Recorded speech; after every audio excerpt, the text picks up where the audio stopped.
Ciencia, la sección de ciencia, donde te explicamos todos los secretos del mundo a través de la ciencia, la madre de la paciencia, al revés. Muy buenas a todas y a todos, bienvenidas y bienvenidos a este nuevo programa, este nuevo episodio del podcast Célebres Anónimos. Como seguramente hayas podido intuir de las voces del gran Berto y el gran Andreu, hoy vamos a hacer ciencia. En este episodio de Célebres Anónimos, hoy traemos al científico Ivo Hernández, que nos hará un repaso completo por la ciencia en España, nos contará qué es hacer ciencia para él, qué es hacer ciencia para una persona que está muy metida en ello y también cuáles son las dificultades y cuáles son las grandes esperanzas y beneficios de la ciencia para nuestro país y para nuestra sociedad. Todo ello salpicado por alguna chanza, alguna gracia y como siempre una conversación que intentamos hacer distendida aquí en Célebres Anónimos. Sin más, vamos a disfrutar de esta conversación con el gran Ivo Hernández. Hola, ¿qué tal, Ivo? Buenas tardes, ¿cómo estamos? Buenas tardes, ¿cómo estamos, Julián? ¿Qué tal? ¿Cómo va eso? Recién terminado de trabajar, esto es lo que tiene el teletrabajo. Yo termino de trabajar y empiezo entrevista. Tú no, tú creo que lo tienes diferente, ¿no? Sí, no, yo el trabajo empieza prontito por la mañana y afortunadamente puedo terminar pronto también. Me queda la tarde despejadita. Bueno, como la gente seguramente haya escuchado con mucho interés la presentación que he hecho, como siempre corta porque me gusta que se presente el invitado. Hoy tenemos a Ivo Hernández, no me he equivocado, Hernández doblemente, H al cuadrado. Lo primero, preséntate como tú quieras, te puedes presentar personal, profesional, deportivamente, lo que tú quieras. Pues nada, buenas tardes a todos, los y las que estéis escuchando. Nada, como ha dicho Julián, yo soy Ivo Hernández, un tío muy normal, pero supongo que la entrevista tiene interés porque me dedico a la investigación biomédica y parece que eso queda bien en el currículum. Primera pregunta sobre a lo que te dedicas. ¿Qué es hacer ciencia? Sé que la pregunta es súper genérica, como casi todas las que hago, pero si se lo tuviese que explicar a mi madre, que seguro que no sabe nada, ¿tú qué dirías qué es hacer ciencia en este país? Hacer ciencia en este país es heroico, para empezar, diría yo. Pero bueno, es muchas cosas diferentes.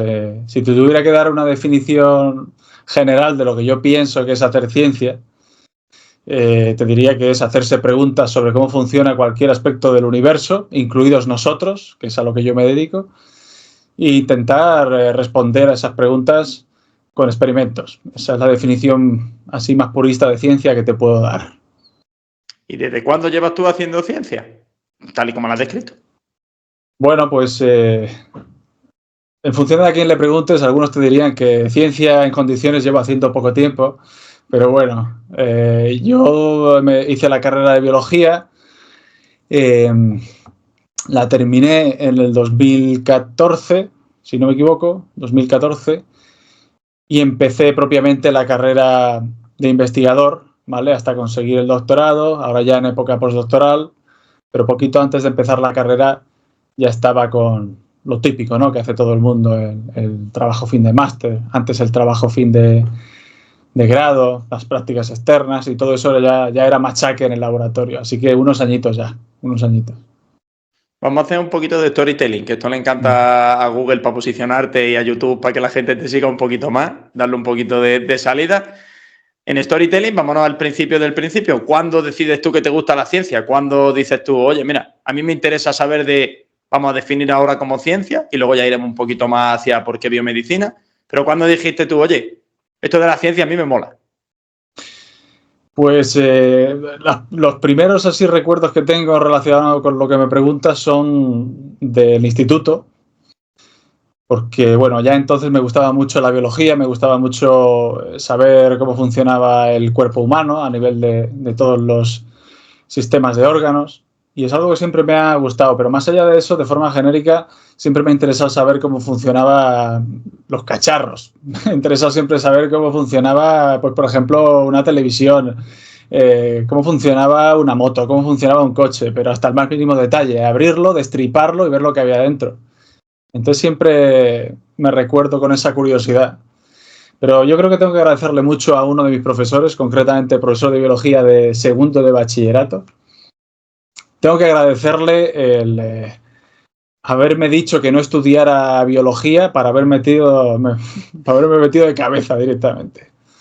Oye, ¿cómo se llamaba ese profesor? Por si escucha el podcast. Oye, si lo estás escuchando, deja un comentario a quien sea, pero por curiosidad, por conocer la historia del buen hombre.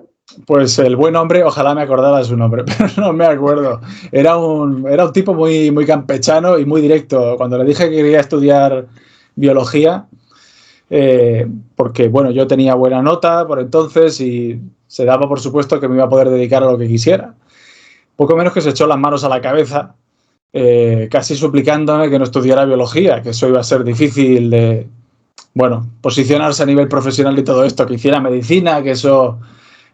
pues ligaba mucho más, tenía mucho más prestigio, todas razones de peso.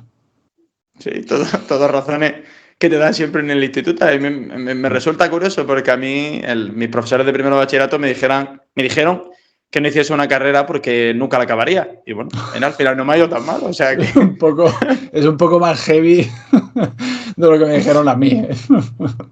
Y yendo a medicina versus biología, siempre nos cuesta muchísimo decidir qué estudiar cuando llegamos a universidad o cuando llegamos a estudios superiores.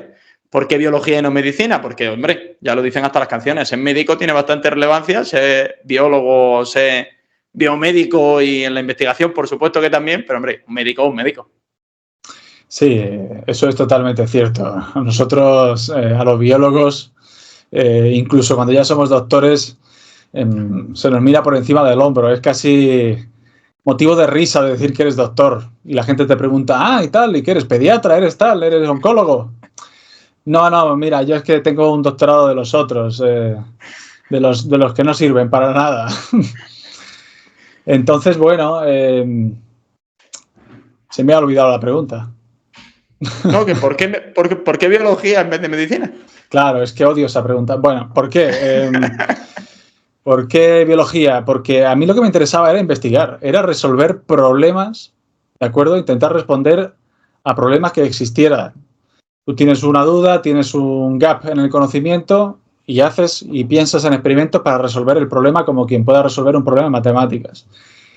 Los médicos, voy a pecar de generalista, pero los médicos no se dedican a resolver o avanzar en el conocimiento per se.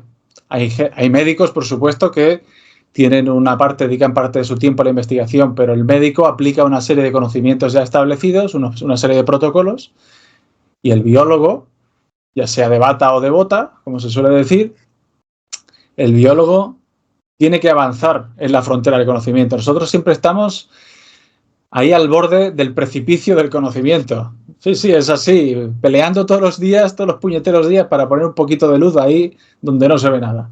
Esa es la diferencia y yo creo que eso es lo que me hizo a mí inclinarme por la biología más que por la medicina. Que también me gusta, No, nunca se sabe. Eres joven, puedes ser médico en algún momento, nunca se sabe. Y te dedicas a la ciencia y estuviste cerca de la medicina.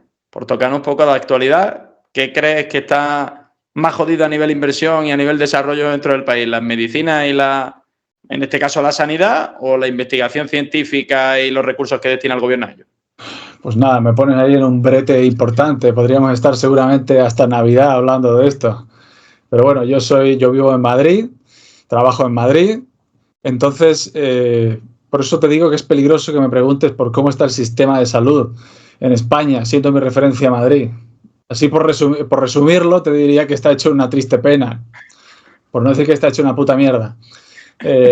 Sí, exactamente. Está claro que el plan del gobierno conservador que tenemos ya desde hace tiempo es ir quitando recursos del sector público para que la gente se pague, los que puedan, mejor o peor, su sanidad.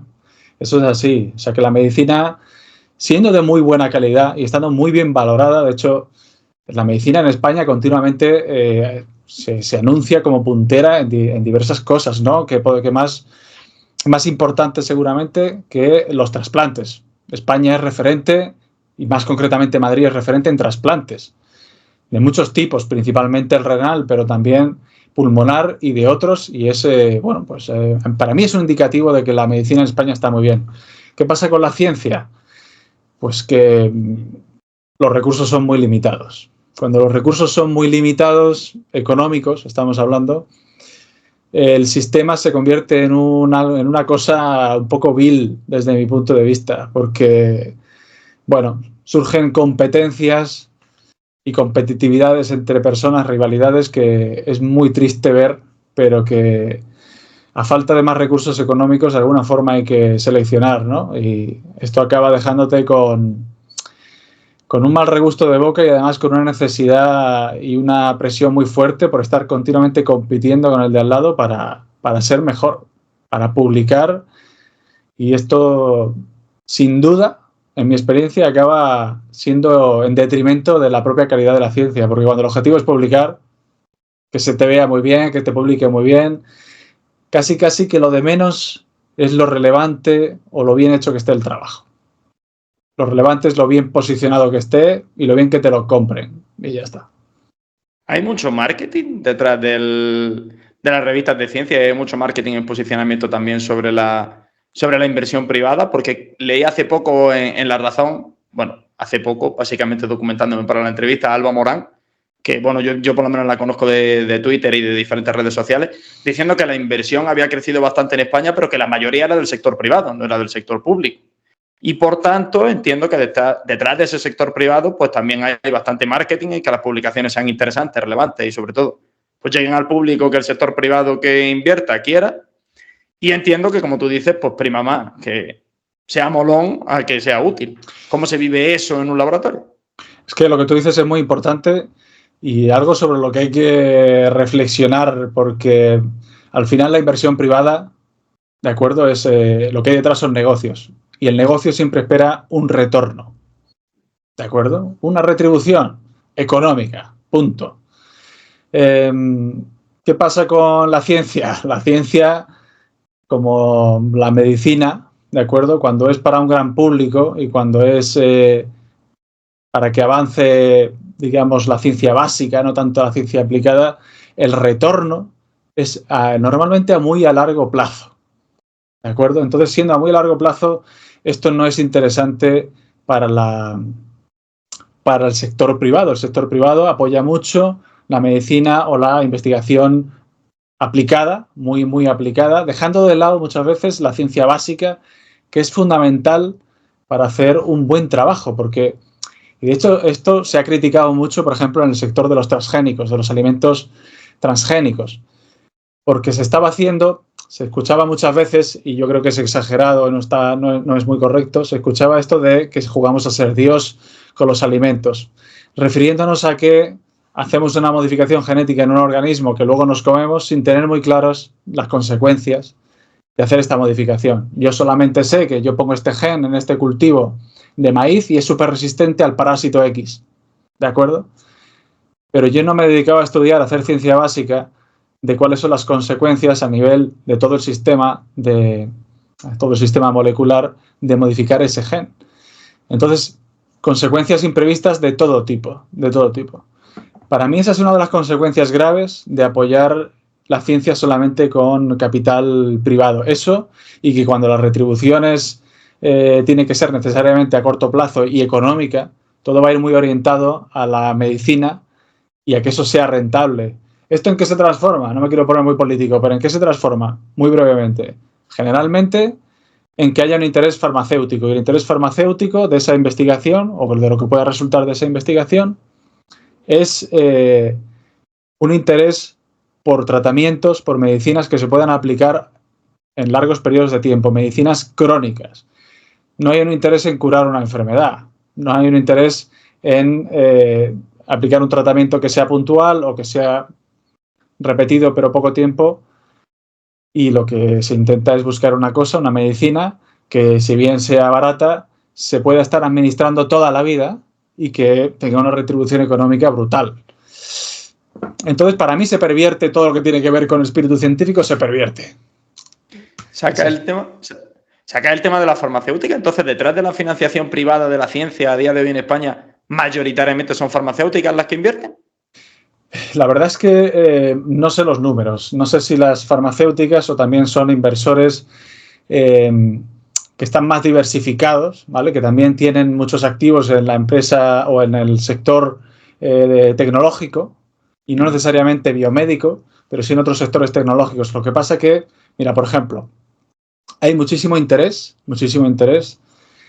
últimamente en todo lo que tenga que ver con investigación relacionada con el envejecimiento. Es una barbaridad el dinero que se está poniendo en esa investigación. Uno de los ejemplos seguramente más claros sea Altos Lab, que es un grupo de laboratorios con sedes a nivel mundial en diferentes países, y financiación privada. Por ejemplo, Jeff Bezos es uno de los que está detrás de Altos Lab. Están poniendo pasta en eso, pero a saco, a montones. Ya me dirás tú, Jeff Bezos, que tiene que ver con la investigación biomédica. Es solamente que hay un interés porque eso, más que porque él vaya a vivir 1000 años, eso, a la hora de encontrar cualquier pequeña molécula que pueda alargar ligeramente la esperanza de vida, la gente con recursos económicos va a pagar una animalada de pasta por eso, ¿de acuerdo? Incluso aunque la diferencia sea muy pequeña en extensión de la vida.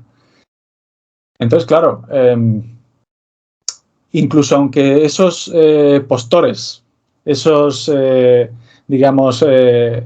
financiadores de la investigación no sean farmacéuticas, a ti te interesa mucho como inversor poner pasta en eso para que cuando salga algo interesante de esa investigación, licenciar lo antes posible a una farmacéutica que te va a pagar una buena pasta. Porque más que las farmacéuticas no vas a controlar, más dinero no vas a mover, ya te lo digo yo. Entonces el objetivo es, hago una investigación, saco una cosa que parece que funciona, la vendo muy bien en el marketing, saco unos buenos resultados en laboratorio, en preclínica, en modelos animales, y le digo a la farmacéutica que tengo aquí una cosa que va a ser la leche. ¿La quieres? Pues paga la millonada que toca y ya está. Esa es la historia. Eso sobre todo lo que... Y sabiendo bueno, no quiero definirlo como lobby porque yo no lo conozco suficiente, pero así dicho parece un lobby, como está en el mundo del transporte o de la inmobiliaria. ¿Cómo de duro es ganarse la vida haciendo ciencia? O sea, vamos a hablar de pasta, no tienes que definir lo que cobra ni nada por el estilo, pero ¿cómo de difícil es ser científico en España? Porque desde fuera ser científico en Alemania, bueno, prácticamente, no sé si será verdad, todos serán ideales. Me es un tío que se gana bastante bien la vida y que vive bastante bien. ¿Cómo es hacerlo en Madrid, que no es una ciudad barata para nada? ¿Y cómo es hacerlo en un país como España? Pues en general es difícil. Lo que se escucha, yo honestamente no he hecho encuestas, pero lo que se escucha de compañeros que vienen de diferentes partes de España siempre es lo mismo. Siempre es la misma historia. Que es difícil, y sobre todo es difícil porque no hay suficiente inversión económica en investigación. No como puede haber en otros países en los que parece que se entiende que la investigación, tanto básica como aplicada, pero la investigación científica en un país es pan para mañana, literalmente. Entonces, ¿qué pasa? Que en este país muchas veces se proyecta una buena cantidad de dinero, pero no se ejecuta, que es otro de los grandes problemas que tenemos. De hecho, se puede presupuestar X cantidad de dinero y dejar sin ejecutar hasta un 70%, como ha pasado años anteriores. Un 70%. Porque está muy bien, sí. Ahora ya ha habido muchas voces, entre otras, pues un investigador que trabaja justo al lado de donde trabajo yo, que es Mariano Barbacid, que es uno de los más conocidos en España, que ha estado en el Congreso de los Diputados allí para, por favor, reclamar que se aumente, digamos, el dinero, el presupuesto dedicado a ciencia hasta el 2% del Producto Interior Bruto. Eso ha sido una reclamación que ha hecho Mariano Barbacid y muchos otros a los políticos. Y antes que eso se conseguía que hubiera más inversión en ciencia. Lo que pasa es que, claro, luego te topas con la realidad de que se proyecta, queda muy bien en los números, quedan muy bien los presupuestos, pero no se acaba ejecutando. Yo ahí ya me pierdo, no sé por qué, bueno, sí sé por qué no se ejecuta, lo que no sé es cómo se consigue, cuáles son esos mecanismos para no ejecutar eso y que no haya que responder por ninguna responsabilidad. Eso se me escapa. Pero bueno, en fin, es difícil. Hay pocos puestos de trabajo y la carrera científica en España, como hay poquita investigación translacional, no es como en Estados Unidos o en otros países en los que se entiende que hay que promocionar la formación o la creación de pequeños negocios por emprendedores. Es decir, tú puedes ser un investigador, puedes ser un científico, pero se promociona mucho que tú montes tu propio negocio, ¿de acuerdo?, relacionado con tu investigación, que generes una serie de compuestos, una serie de fármacos que puedan ser interesantes o cualquier otro servicio biomédico o a nivel de bioquímica, alguna tecnología que desarrolles. Eso en España hay muy poquito. Entonces, ¿qué oportunidades tiene un científico en España? Pues tú haces tu carrera, haces tu máster sí o sí para poder hacer un doctorado, porque es requisito indispensable, y empiezas con una serie de pasos como muy bien establecidos, que es que haces tu doctorado. Normalmente mucha gente lo hace en España. Cuando acabas tu doctorado, lees tu tesis y entonces es el momento de decidir, ¿hago un periodo postdoctoral en España o me voy directamente fuera, al extranjero? Y tenemos una reminiscencia en este país de tiempos ya un poco antiguos, que es, lo tenemos muy metido en la cabeza, que es que hay como una necesidad imperiosa de irse fuera, a otro país, fuera de España. Porque irse fuera de España significa venir con una formación cojonuda, haber estado en contacto con la crème de la crème. Sí, en fin, eso es un poco tremendo. Y entonces ya cuando vuelves, eres la hostia. Entonces a ti hay que darte dinero, porque te has ido fuera y fuera has aprendido que no veas y ya en España te damos la pasta que quieras y te estabilizas. Y eso está reflejado en, a la hora de conseguir algunos contratos. Por ejemplo, uno de los contratos o una de las figuras postdoctorales más conocidas en España es el programa Ramón y Cajal, que lo que hace es, digamos, intentar que se estabilicen investigadores jóvenes, pero que ya tienen experiencia, hicieron su tesis, hicieron su postdoc, fuera de España, iba a decir preferiblemente, pero no, tiene que ser fuera de España porque si no, no cualificas. Y entonces ya, con eso, intentas montar tu laboratorio en España. Si no, hay algunas posiciones fijas como staff en algunos grupos de algunos laboratorios y poco más. O montas tu laboratorio o te quedas como investigador auxiliar de algún IP, de algún investigador principal, de algún grupo. Y ya no hay más, a no ser que te vayas a una empresa farmacéutica como Roche, como Biorad, cosas así. Hay poquito, es difícil. Y hablabas de esos pasos establecidos que en el mundo, parece que en el mundo del trabajo público, yo trabajo en la privada de siempre, parece que en el mundo público está muy instaurado. ¿Cuánto de titulitis hay ahí? ¿Cuánto de necesidad real de esa formación hay? Pues con la Iglesia hemos topado, porque lo de la titulitis para mí es un poco asqueroso, te lo digo así directamente porque eso es la palabra que me viene directamente. De hecho, mira, yo tengo una buena amiga que fue mi codirectora de tesis y antes mi profesora en la carrera, que es una persona estupenda, clarividente, y cuando estábamos todavía terminando la carrera nos decía que no tuviéramos prisa por meternos a un máster, por meternos a un doctorado, que intentáramos movernos un poco, adquirir algo de experiencia laboral, si es posible, en algún otro ámbito incluso, para conocer un poco, ¿sabes? Cómo es el mundo, porque por desgracia vamos un poco teledirigidos todos, desde que somos pequeñitos, estar en el instituto, y cuando estás en el instituto, a día de hoy, ya habrá muy pocos padres que no tengan muy claro que sus hijos van a hacer una carrera. Eso para empezar. Claro, terminas tu instituto, más vale que hagas bien la selectividad de todo eso porque tienes que hacer una carrera. Y no cualquier carrera, una carrera que tenga salidas profesionales, una cosa que esté bien. Ahí ya vas con las orejeras estas puestas para ver solamente un poquito de lo que tienes delante. Haces tu carrera, luego te tienes que meter en un máster sí o sí, porque si quieres dedicarte a la investigación o si no quieres dedicarte a la investigación, hoy día el que no tiene un máster es un mindundi, 1, 2, no sé cuántos MBAs, en fin, terrible. Entonces, claro, después está el doctorado, después... A mí me parece que es una triste pena ponerte a estudiar semejante cantidad de horas y semejante cantidad de años sin haberte podido parar a pensar, porque el sistema te obliga siquiera en cómo funciona el mundo en el que te vas a meter, si te gusta el trabajo en el que te vas a meter. Para mí, por eso, sería súper recomendable, estaría muy bien que pudieras hacer una estancia en un laboratorio o donde quiera que sea tu puesto de trabajo en el que te quieres meter durante unos meses para probarlo. Te dicen, no, ¿a ti qué te gusta?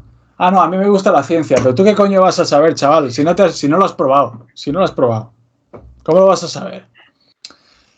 Entonces, bueno, es una triste pena, pero sí, parece que tienes que tener, vamos, de todo. La pared forrada de títulos para empezar a trabajar. Yo no puedo estar más de acuerdo.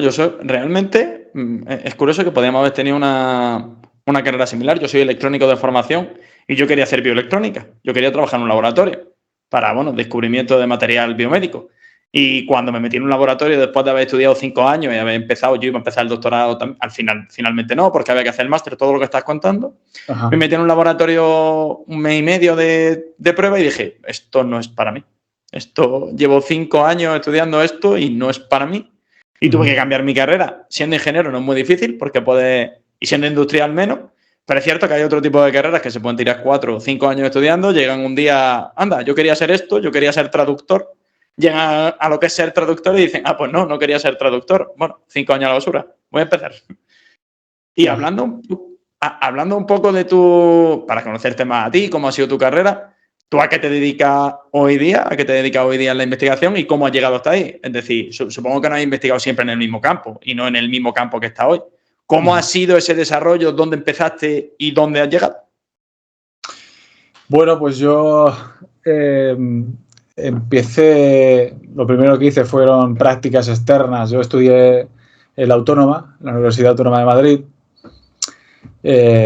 Aunque eso, bueno, si alguien me está escuchando, a lo mejor lo considera un poco injusto, porque el primer año lo hice en la Universidad de Extremadura. Tengo muy buenos recuerdos de ese primer año, pero es verdad que la investigación, si está floja en España, por desgracia, Extremadura, que es una comunidad que está muy maltratada a nivel de financiación, en ciencia, en investigación ya ni te cuento, ¿no?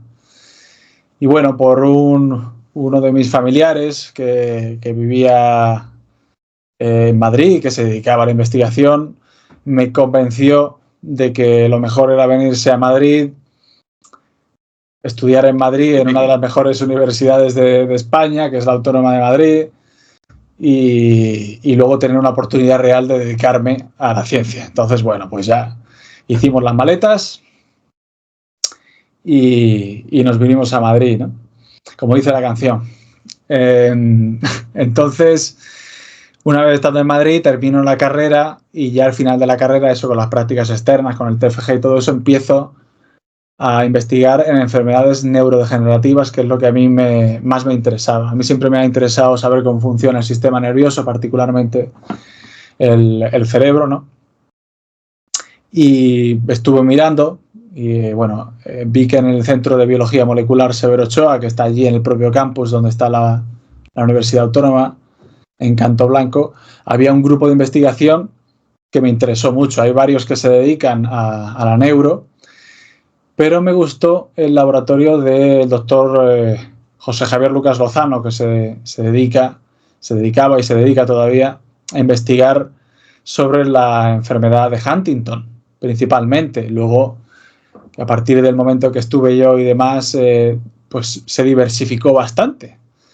Ya por entonces estudiaba más cosas, como la bipolaridad, pero sobre todo dedicaba los esfuerzos a la enfermedad de Huntington, que es una enfermedad neurodegenerativa pues muy jodida, no hay tratamientos efectivos y por supuesto no hay cura. Y bueno, me pareció muy interesante, así que yo empecé estudiando el papel de algunos factores de transcripción, son unas proteínas muy importantes en el control de la expresión génica en esta enfermedad. Y bueno, empecé estudiando sobre esto, sacamos alguna publicación relacionada con esto y poco después también nos surgió el interés por estudiar el papel de factores de splicing. Bueno, son unas proteínas encargadas de madurar el ARN mensajero. Que si te acuerdas del colegio, el instituto. Yo solo estudié en biología, Yo solo estudié en biología. Claro. Para los que no se acuerden, pues el ARN mensajero al final es el que se utiliza para hacer una proteína, ¿no? Es el que lleva el mensaje, por eso se llama así, para hacer una proteína. Pues para que ese ARN, pues ese RNA, como se dice en español, pueda hacer la proteína, hace falta madurarlo. Viene en una forma inmadura y tú lo maduras con, entre otras cosas, gracias a factores de splicing. Y yo empecé a investigar sobre eso, también conseguimos encontrar cosas interesantes. Y bueno, ahí es como acabo mi tesis doctoral. Luego ya empiezo a buscar otros sitios para seguir investigando. Hago una entrevista con el doctor Óscar Fernández Capetillo en el Centro Nacional de Investigaciones Oncológicas. Y bueno, nos gustamos, voy a decir. Así que empiezo a investigar en su grupo, pero cambiando totalmente de tema. Desde que entré, a lo que me estoy dedicando es a investigar sobre mecanismos relacionados con la senescencia, con el envejecimiento y, bueno, muy de refilón también con la neurodegeneración. Pero yo ahora mismo me dedico a investigar mecanismos que están detrás de esos procesos, como por ejemplo la autofagia. Yo creo que mucha gente últimamente sabe de lo que va la autofagia porque ya todo el mundo tiene un máster en restricción calórica, en ayunos intermitentes y estas cosas, así que no hace falta ni que lo explique. Y a eso me dedico ahora. ¿Y cómo, lo siento, es pregunta de alguien no nada científico, muy alejado, cómo es el día a día de un científico? Porque yo el día a día de un científico me lo imagino en plan dibujo animado, ya sabes, típico ácido, choca con ácido, explosión. ¿Cómo es ser científico en un día a día? A veces pasa Por eso, cierto, a veces pasa eso. ¿Dónde están los centros de investigación en Madrid? ¿Cómo sería un día a día desde que sales de casa? No hace falta que des tu dirección, que si no pueden ir los fans a pedirte un autógrafo, pero ¿cómo sería tu día a día de un científico en tu caso? Sí, es que parece, para los que la referencia de la ciencia sean Resident Evil, ¿vale? Con la corporación Umbrella y todo esto, parece que tienen que estar todos subterráneos a 30 plantas bajo tierra. Es que el cine ha hecho mucho daño a la ciencia, ¿eh? Siempre el científico loco, capullo, siempre es algo malo. Sí, efectivamente. Tenemos muy mala fama. Hulk, el único científico que, bueno, es molón. El que mola, es el que más mola. Pues nada, hay unos cuantos centros de investigación repartidos por Madrid. En los dos que he trabajado yo no están ocultos. Uno es el Centro de Biología Molecular Severo Ochoa, que está allí en el campus de Canto Blanco, al lado de la universidad. Y el otro, que es el CENIO, está al lado de las Cuatro Torres, al lado del Hospital La Paz. Y bueno, la verdad es que está a plena vista. De hecho, es un edificio bonito. Merece la pena ir a visitarlo alguna vez. Entonces, bueno, yo salgo de mi casa, me dirijo al centro, que está muy cerquita, afortunadamente, y ya está, entro allí, procuro ser amable con la gente que está en la recepción, digo hola, buenos días y esas cosas. Tío, y ya bajo está. Siempre. Sí. Llego al despacho y a funcionar. Ya está, hacer experimentillos de esos con probetas y tal. ¿Y qué tipo de experimento puede hacer alguien que está investigando lo que investigas tú? Puedes entrar todo lo técnico que quieras por si alguien técnico no está escuchando, o puedes hacerlo lo más divulgativo que quieras. Eso up to you. Pues mira, una cosa que se hace mucho y que además hacemos mucho en el laboratorio en el que estoy, que son, y están muy de moda, porque todo el mundo, yo creo que ya más o menos ha oído hablar de la tecnología CRISPR. Veo por tu cara que tú no eres uno de ellos. Perfecto. Yo te iba a decir, yo sí he leído vasto y tendido sobre ello. Bueno, la tecnología CRISPR es un avance de la ciencia desde hace ya tiene años. No sé exactamente cuántos tendrá, pero vamos, tiene que tener ya 20 años. Lo que pasa es que está suponiendo una revolución auténtica en los últimos años. Es una tecnología que nos permite hacer edición del ADN poco menos que a voluntad. Estos son los chavales probeta, que se escucha mucho, bebé probeta. Eso claro, eso no lo podemos decir, no lo digas. Entonces, bueno, esta tecnología, ¿cuál es la gracia que tiene? Que sobre todo, hoy día, para lo que más se utiliza es para noquear un gen. Es decir, ¿qué significa noquear un gen? Que yo lo corto y me lo cargo. La proteína y toda la función derivada de ese gen me la cargo. ¿Esto por qué es interesante? Porque es una forma de modular procesos biológicos. Si yo tengo una enfermedad en la que tengo una proteína que está haciendo de las suyas y es la responsable de lo que es del fenotipo dañino, ¿por qué no utilizar la tecnología CRISPR, ¿vale? Para noquear ese gen y fuera el problema? Esto no es tan sencillo como suena, por supuesto. Pero para lo que sí lo utilizamos es, imagínate, la enfermedad de Huntington, que es de la que estaba hablando antes, una enfermedad neurodegenerativa que está causada por una mutación en el ADN que ocurre de forma espontánea y que no tiene cura. Formas en las que yo puedo encontrar soluciones a ese problema. Podría dedicarme, y de hecho se hace, a hacer rastreos de compuestos químicos, ¿de acuerdo? Puedo tener una librería de millones de compuestos, pequeñas moléculas, pequeños fármacos, y yo en mi modelo de trabajo, que puede ser una línea celular, normalmente utilizamos células en cultivo, que normalmente son derivadas de pacientes o que son líneas tumorales. Se trabaja mucho con líneas tumorales porque son inmortales. Las puedes tener en cultivo todo el tiempo que quieras. Perfecto, pues yo puedo coger una línea tumoral que va a estar siempre funcionando, o sea que es muy cómodo, y le meto la mutación responsable de la enfermedad de Huntington, ¿vale? Y esas células van a reproducir una serie de signos que ocurren en la enfermedad, ¿vale? Un pequeño modelo para intentar encontrar soluciones. Trabajamos mucho de esa manera. Muy bien. Pues yo ahora quiero encontrar si esas células, cuando yo meto la mutación, tardan 48, 72 horas o 96 horas en morirse, porque la proteína tóxica las acaba matando, ese es el modelo. Yo ahora tengo que encontrar formas de hacer que esas células no se mueran. Esto está muy lejos de conseguir que un paciente viva más, viva mejor, incluso no muriera. Está muy lejos, pero tenemos que utilizar estos modelos tan sencillos para hacer un trabajo muy vasto al principio y luego ir concretando para llegar a algo que aplicar al paciente.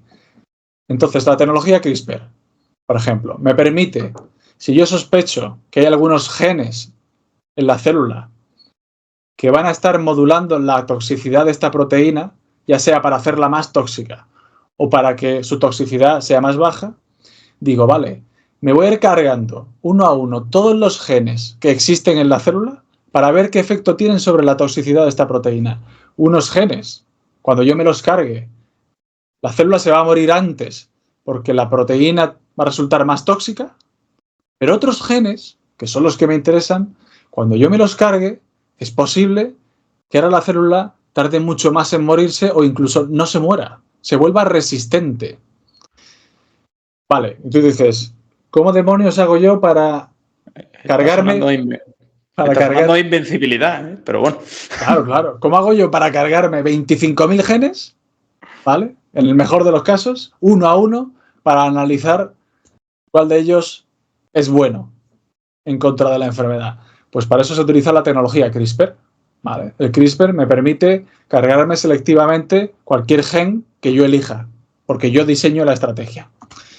Entonces, bueno, son cosas muy interesantes, se está explotando muchísimo eso y el rastreo de compuestos, de moléculas pequeñas que también pueden ayudar, porque el CRISPR es muy interesante, pero yo no puedo modificar todas las células de una persona, ¿vale? En un cultivo, en unas células en cultivo es muy fácil hacerlo, pero ya yo no puedo llegar a ti, ¿vale? Una persona que está desarrollando enfermedad de Huntington y decirle, vale, voy a hacer esto que he encontrado en cultivo, que es muy bueno, en todas tus células del organismo. No tenemos tecnología para hacerlo, así que no te puedo curar así, pero si con un rastreo químico encuentro algunos compuestos que ayudan, eso sí te lo puedo dar directamente. Interesante. ¿No querías? Pues toma 2 tazas. Pues interesante. Y la pregunta sobre esto, porque yo estoy haciéndome preguntas a mí mismo, digo, yo si contase lo que yo hago, siempre se me ocurre lo que me putea en el trabajo, en el sentido, bueno, yo me dedico al desarrollo de software, soy product owner y bueno, una de las putadas que tenemos dentro del trabajo es que no podemos reproducir lo que va a pasar finalmente en una web que estamos desarrollando hasta que no llegamos a producción, o sea, hasta que no se prueba de verdad. Correcto. ¿Cuál es la mayor putada dentro de la ciencia? Es decir, ¿qué es lo que más dificulta que cuando se vaya a probar de verdad o se vaya a implementar no funcione?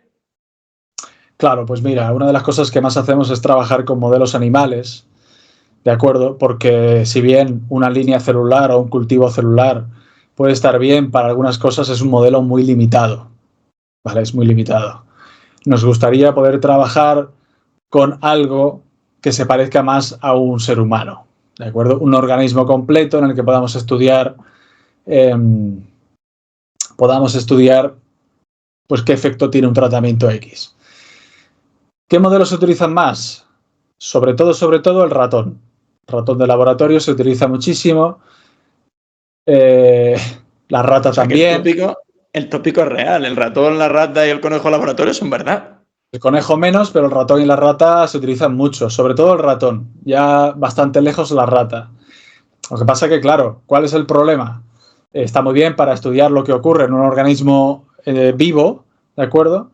Pero salvo en algunos casos, una persona no es una rata, ¿vale? Entonces, claro, hay un gran problema con la aplicabilidad de muchos de los tratamientos que parece que son prometedores en modelos preclínicos, esto es, en los modelos animales. Hay mucho problema para trasladar esto a personas muchas veces. Lo que tiene un efecto pues muy interesante en un modelo preclínico, tiene un efecto en general mucho más moderado, mucho más limitado en personas. En general ese es uno de los grandes problemas. Por eso, cada vez más, aunque es de una forma muy controlada y por la legislación va a ser cada vez menos en unos países y cada vez más en otros, se está utilizando también modelo de macaco. El macaco también se utiliza mucho, porque si el ratón se puede parecer en algunos aspectos, el macaco, ya te digo, hay algunas personas indistinguibles, macho. Totalmente. Pero bueno, el macaco al final es un primate y es mucho más parecido, ¿no? Entonces, algunas investigaciones muy seleccionadas y en algunos sitios muy privilegiados se puede investigar con macacos y esto es mucho más interesante porque la aplicabilidad o el parecido con lo que puedas esperar en un humano es mucho mayor, ¿de acuerdo? Esa es una de las grandes putadas. Otra de las grandes putadas que yo resaltaría, y ahí me quedaría, es lo que cuesta reproducir los resultados. Porque es muy típico, y esto que la gente lo sepa, porque algunas veces ponemos a la ciencia y a los científicos en un altar como si no hubiera cosas de este tipo, y esto también hace falta saberlo. Uno de los grandísimos problemas es la reproducibilidad de los resultados, no solo entre grupos, no solo entre laboratorios de diferentes partes del mundo, que puede ser una heroicidad, dentro del mismo laboratorio. Y esto es tirar un poco piedras a mi tejado a lo mejor, pero bueno, dentro del mismo laboratorio, entre una época y otra época, algunos resultados puede ser muy difícil de reproducir.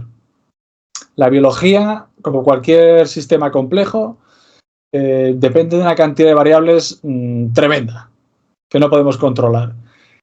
No solo de muchas variables, sino de muchas variables que tienen una influencia relativamente grande en el resultado. ¿Qué quiero decir con esto? Que hay muchas variables que se escapan a nuestro control y que aunque a ti te parezca que estás haciendo lo mismo dos veces, en absoluto. Una pequeña diferencia en una de esas miles de variables hace que el resultado ya no se reproduzca. Entonces, claro, eso no tiene por qué hacerse a mala fe, ¿de acuerdo? Tú esto trabajas, intentas trabajar bien de forma sistematizada y en general reproduces los resultados. Pero uno de los grandes problemas que hay en ciencia es la no reproducibilidad de los resultados por la mala fe de algunas personas.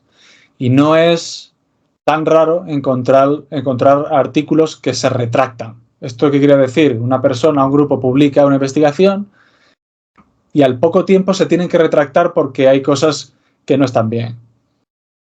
Ha habido engaños, ha habido falseamiento de resultados, los resultados son totalmente irreproducibles por otros grupos que lo han intentado, entonces los retractan. A mí me enseñaban cuando estaba estudiando que retractarse de una publicación científica es de lo peor que puedes hacer, porque estás manchado para siempre. Esto suena al lobby que hablábamos antes, esto suena, bueno, gente que no se lleva muy bien con otra gente y que prefiere que no salga a la luz alguna investigación que puede ser pues, mejor o peor para algún interés privado, ¿entiendes? Bueno, esto es otro de los temas, sí, otro de los temas. Yo no sé si se sigue haciendo tanto.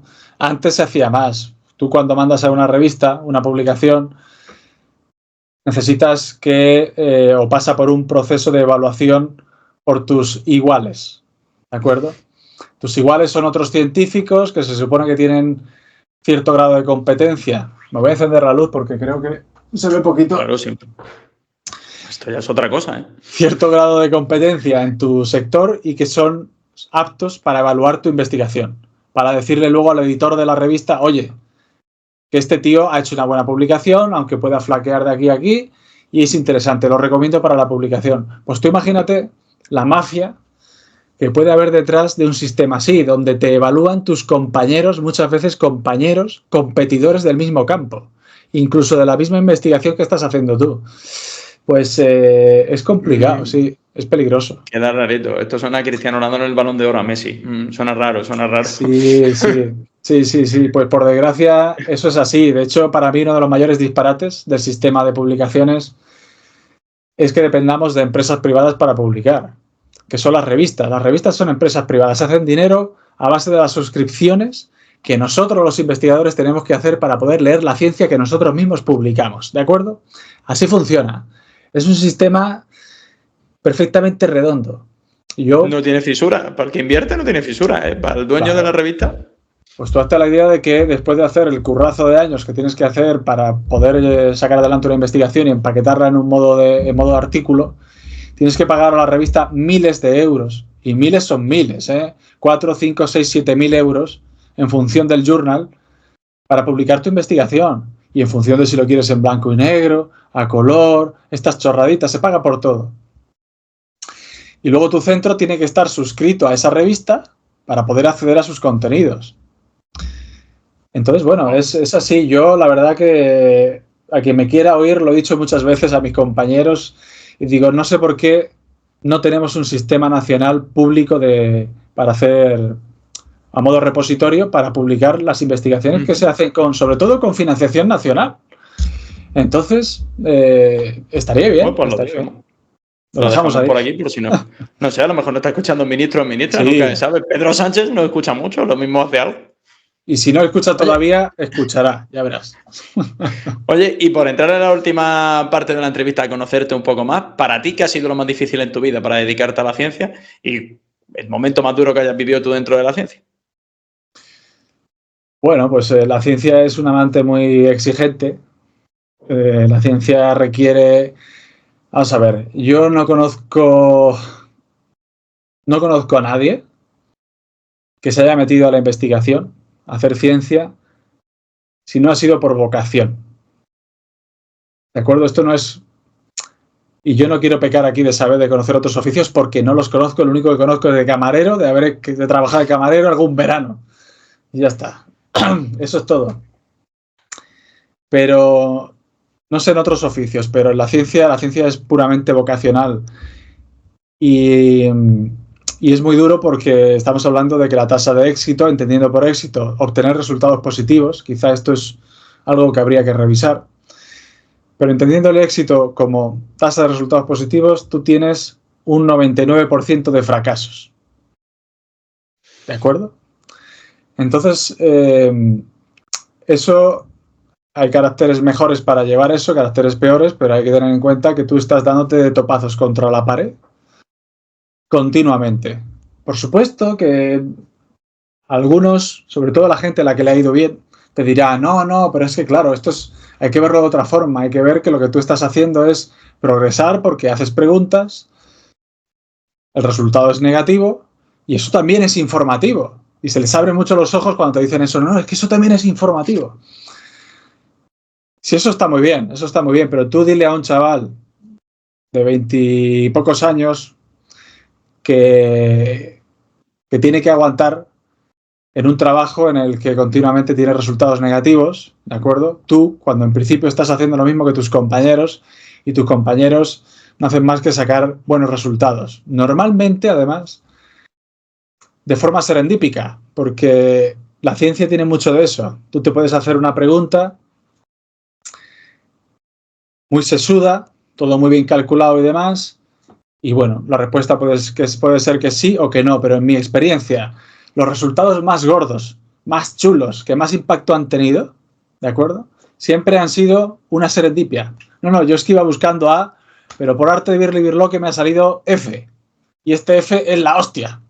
Porque es F de fuck. No me jodas, qué guapo. Entonces, claro, es muy duro, porque tienes que ser una persona de una mentalidad muy calmada, muy resistente a la frustración. Y yo he pasado por rachas pues que me he planteado muy seriamente dejar la ciencia, es decir, yo no sirvo para esto, porque no hago más que sacar resultados negativos.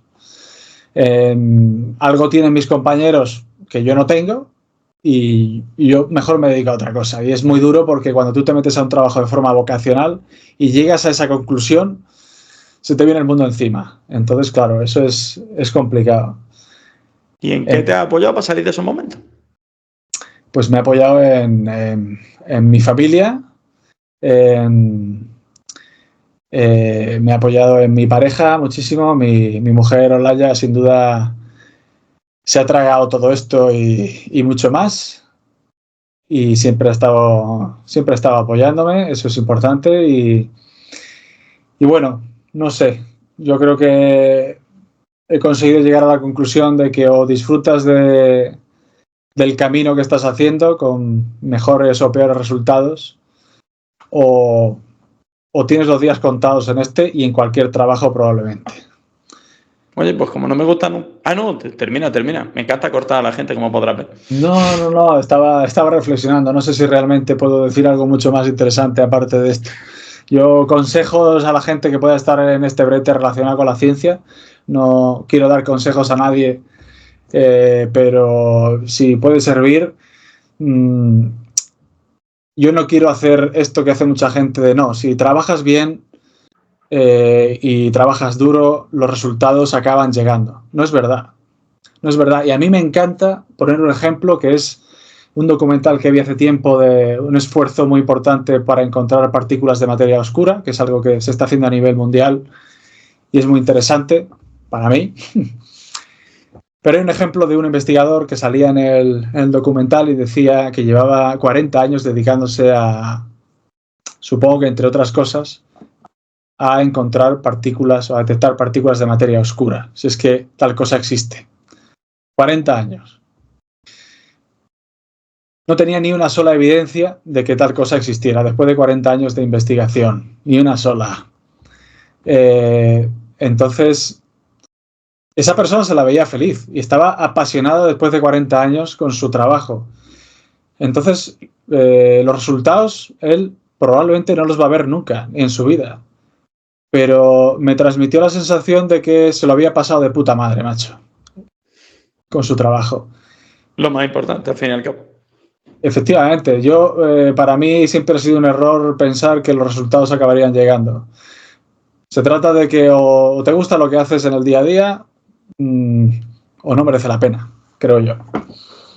Oye, pues no irnos de bajón absoluto, que estamos pues finalizando. ¿Cuál ha sido el mejor momento, coño? Que algo bueno tiene que tener hacer ciencia, aunque sean los manolitos allí en el laboratorio, o salir de cerveza, la cena de Navidad, pero algo bueno tiene que tener también la carrera en ciencia.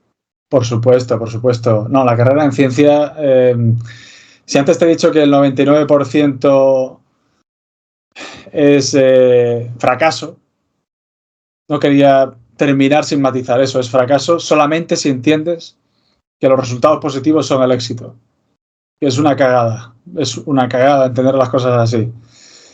Lo que quiere decir eso es que el 99% del tiempo estás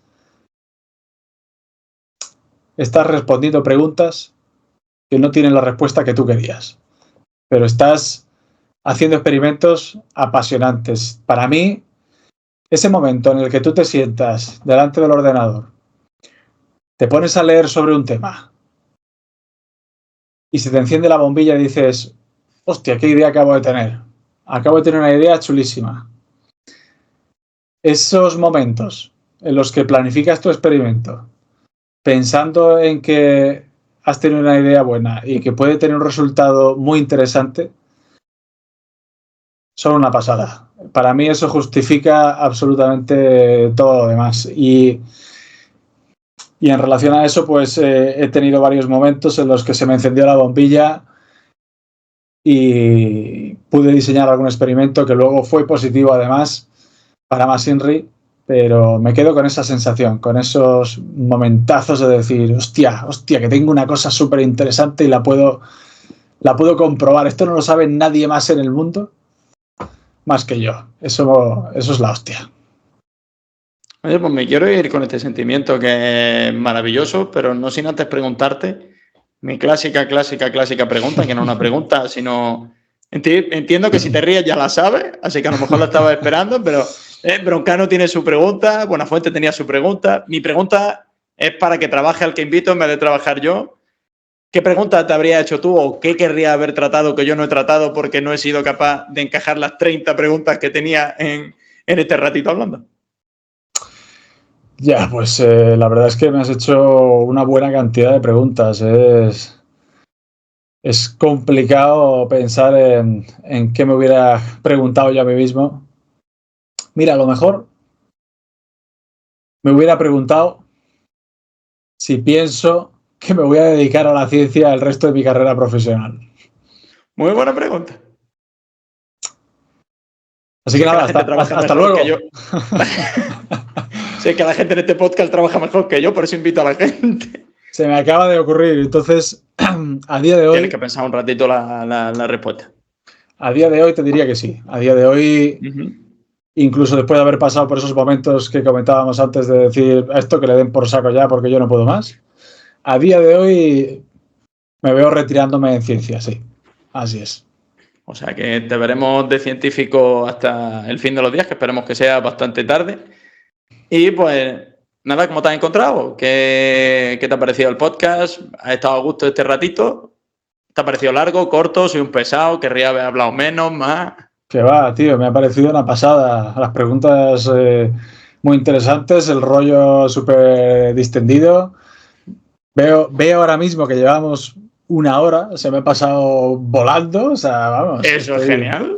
Es una pasada, me encanta. Además, el formato me gusta mucho y espero que tenga mucho éxito porque quiero que dure y ver a los personajes que traes.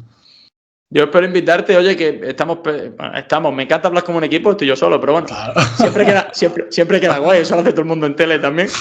Pero estoy pensando en hacer entrevistas de invitado a invitado, así que te tendré en cuenta, nunca se sabe, de un invitado entrevistando a un nuevo invitado si quisieran participar, para que todo el mundo tenga voz. Así que nada, Ivo, pues muchísimas gracias, espero que te hayas pasado bien y nos vemos en este caso haciendo ciencia y seguramente en un bar que es donde yo veo a casi todo el mundo. Pues muchas gracias por la entrevista, muy agradecido de haber podido estar aquí en este podcast tan selecto y muchísima suerte para el futuro del podcast. Muchas gracias, un abrazo. Un abrazo. Chao. Ciencia. La sección de ciencia, donde te explicamos todos los secretos del mundo a través de la ciencia, la madre de la paciencia, al revés. Ciencia.